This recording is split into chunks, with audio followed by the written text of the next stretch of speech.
মায়ের কাছে প্রার্থনা করলাম আমাদের পশ্চিমবাংলার উন্নয়ন হোক, দিদির সরকার থাকুক, দিদি বিপুল ভাবে জিতুক।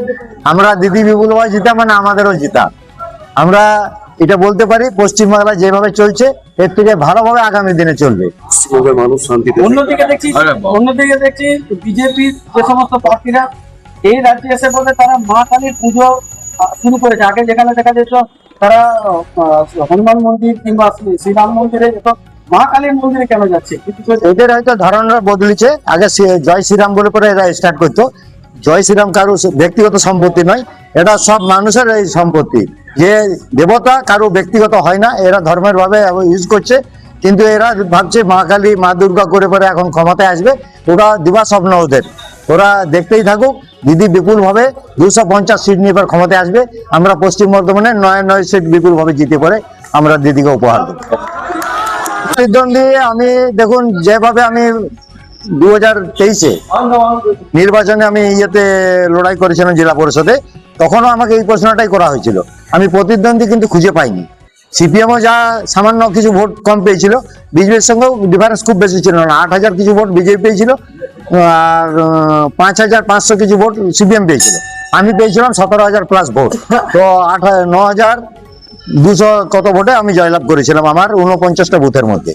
তো আমি জানি যে ওনার বিজেপি ক্যান্ডিডেটের কালকে বক্তব্য শুনলাম, উনি বলছেন 40,000 ভোটে জিতবো। 40,000 ভোট বিজেপি ক্যান্ডিডেট রানিগঞ্জ বিধানসভায় ভোটই পাবে না। বলছি দাদা, মানুষের কাছে বা জনসংযোগ রানিগঞ্জ শহরের ব্যাপক সাড়া পাচ্ছি। ওটা তো আমার বাড়ির ব্যাপার। অন্ডাল ব্লকটা আমার হাতের তলের মতো চেনা। রানিগঞ্জ শহরেও আমি জোর গলায় বলতে পারি আমার রিলেশনশিপ বহুত আছে, বহুত ফ্যামিলি আমাদের সঙ্গে যুক্ত আছে। আমার জেঠা ছেলেরা এখানে থাকে, জেঠা নেই।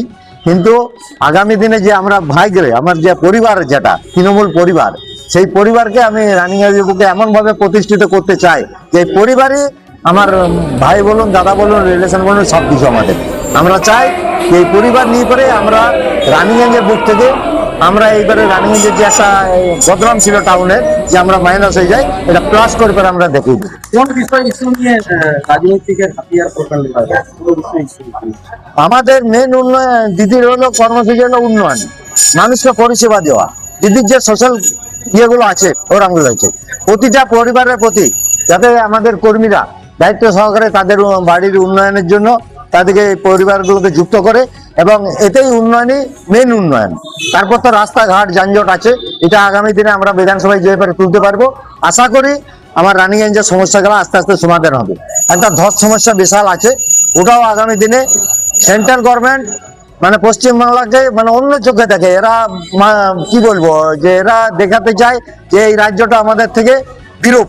এরা মমতা ব্যানার্জিকে ভয় পায়। এদের একটাই ওই কারণ, এরা যে কোনো ভাবে আমাদের রাজ্য সরকারের টাকা আটকে রেখে পারে, উন্নয়ন আটকাবার চেষ্টা করছে।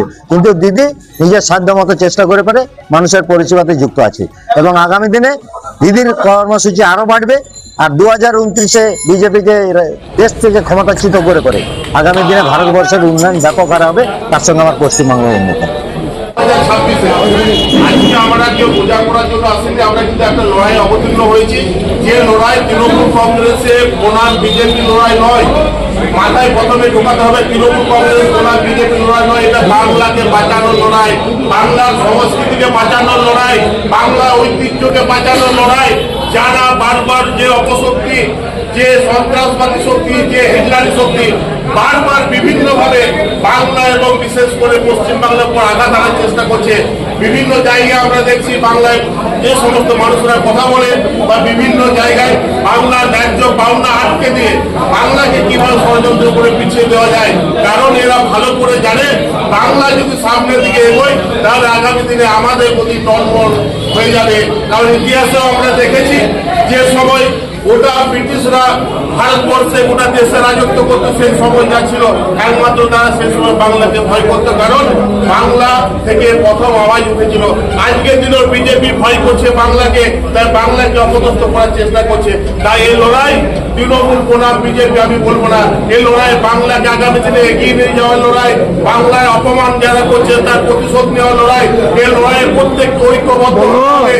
যেহেতু রানিগঞ্জ বিধানসভা লড়াই, আমি অনুরোধ করবো প্রত্যেকের কাছে যে আমাদের কাউকে বেশি নিজের ওয়ার্ডে যদি জিতাতে পারি, নিজের বুথকে যদি জিতাতে পারি, তাহলে আমার সবচেয়ে যে বড় কর্তব্য, সেই কর্তব্য দলের প্রতি দেখাতে পারবো।